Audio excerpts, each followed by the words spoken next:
All right, family, we got to get into the madness that was going on the floor where this ref named Tyler was trying to take the game away from Caitlin Clark out there, man. Caitlin Clark calling him out. Caitlin Clark going against the coach on the other side. It got wild, man. We got a lot to break down. Hit that like, hit that hype, hit the noti bell so you know when I drop it. Hit the sub button. I highly appreciate it. And let's get it. All right, we got to start right here with Caitlin Clark calling out the ref right away, man. Check this out. The whistle echoes through the arena, and suddenly the entire game shifts.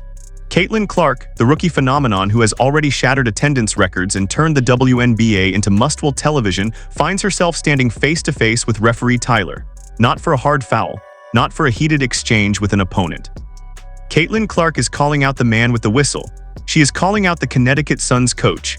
And she is doing it in real time, in front of a sold-out crowd with cameras rolling. What unfolded on that floor was not basketball as usual. This was Caitlin Clark versus the system. This was Caitlin Clark refusing to be silent, while a referee named Tyler inserted himself into the game like a third team wearing stripes. When Caitlin Clark chased down a loose ball, when Caitlin Clark played through contact that went uncalled, when Caitlin Clark watched the Suns coach chirp from the sideline for 4 quarters, something snapped. Not Caitlin Clark's composure, the composure of everyone watching. Because here is the truth that nobody wanted to say out loud. A referee tried to take the game away from Caitlin Clark, and Caitlin Clark said, "Not tonight." The technical foul came first. Caitlin Clark admitted she deserved it. But then came the call that made no sense, a delay of game violation that Caitlin Clark called ridiculous. The ball went off Caitlin Clark's foot, off the scorer's table, and suddenly Tyler was handing the Connecticut Sun free points.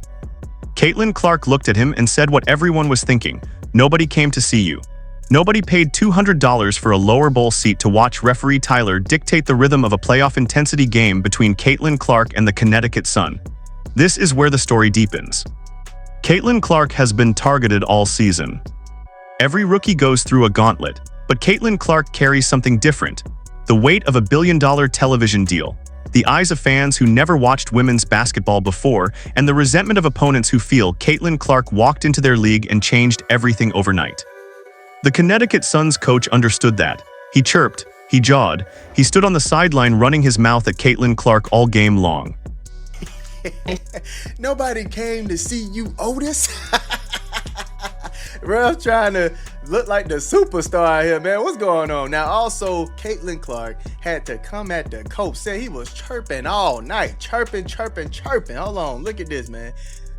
So you got Caitlin right there, look, shushing him. Giving him the shush. Oh, my goodness. Look. he like, hey, man, take her up. Look. The shush heard around the league. Caitlin Clark turned to the Connecticut Sun's bench and pressed her finger to her lips. Quiet, be quiet. That moment was not just Caitlin Clark celebrating a big shot. That was Caitlin Clark telling an entire franchise that their gamesmanship would not break her. The Suns coach immediately cried for a technical. Look at the footage, Caitlin Clark shushing him, walking away, shushing him again. And then Caitlin Clark looked at the sideline and said the words that will follow this game forever. He was running his mouth all effing game. I told him bye-bye. The long-term consequences of this moment extend far beyond one regular season game. Caitlin Clark has now established a precedent. She will not be intimidated by officials. She will not be silenced by opposing coaches. And she will absolutely call out what she sees as biased officiating. For the Indiana Fever, that means their franchise cornerstone has a spine of titanium. For the rest of the league, it means every referee now knows that Caitlin Clark is watching, and Caitlin Clark will speak. What makes Caitlin Clark different from every player who came before her is not just the logo-range threes or the no-look pocket passes. It is the psychological warfare. Caitlin Clark plays chess while everyone else plays checkers. When referee Tyler started swallowing his whistle on obvious fouls, Caitlin Clark adjusted. She stopped expecting calls. She started hunting contact.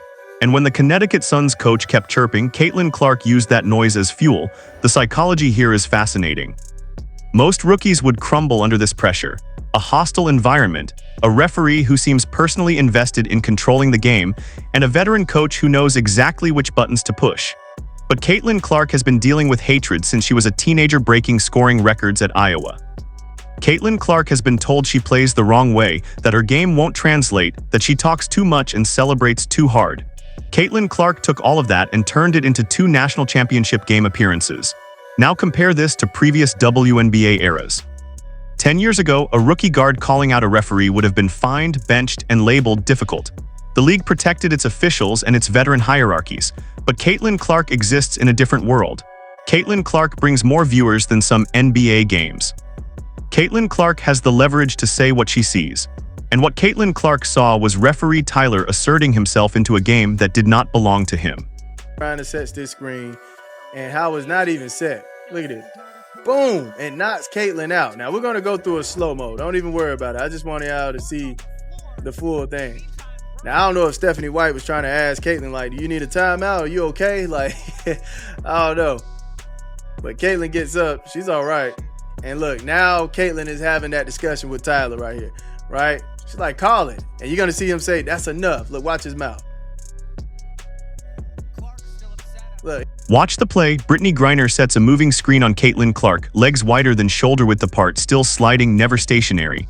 Caitlin Clark gets knocked to the floor. Referee Tyler looks at the play, then Tyler looks at Caitlin Clark, and instead of calling the foul, Tyler says enough. Enough. Enough for what? Enough of Caitlin Clark asking for the correct call. Enough of Caitlin Clark holding officials accountable. That single word, enough, revealed everything. Tyler was not officiating the game. Tyler was managing Caitlin Clark. The physical toll of this game on Caitlin Clark cannot be overstated. She ran off screens, chased loose balls, took contact on every drive, and still found the energy to push tempo when her legs were gone. There is a moment late in the fourth quarter where Caitlin Clark rises up for a wide-open three and hits the front rim, a telltale sign that Caitlin Clark's legs have nothing left. And yet Caitlin Clark kept playing, kept defending, kept demanding the ball. That is not athleticism. That is will. Here is what is at stake when a referee tries to take a game away from Caitlin Clark. The Indiana Fever are building something real. A backcourt of Caitlin Clark and Kelsey Mitchell that can rival any in the league, a post presence in Aaliyah Boston, and a supporting cast that is finally figuring out how to play off Caitlin Clark's gravity. But none of that matters if the officials have decided that Caitlin Clark does not deserve the same whistle as everyone else.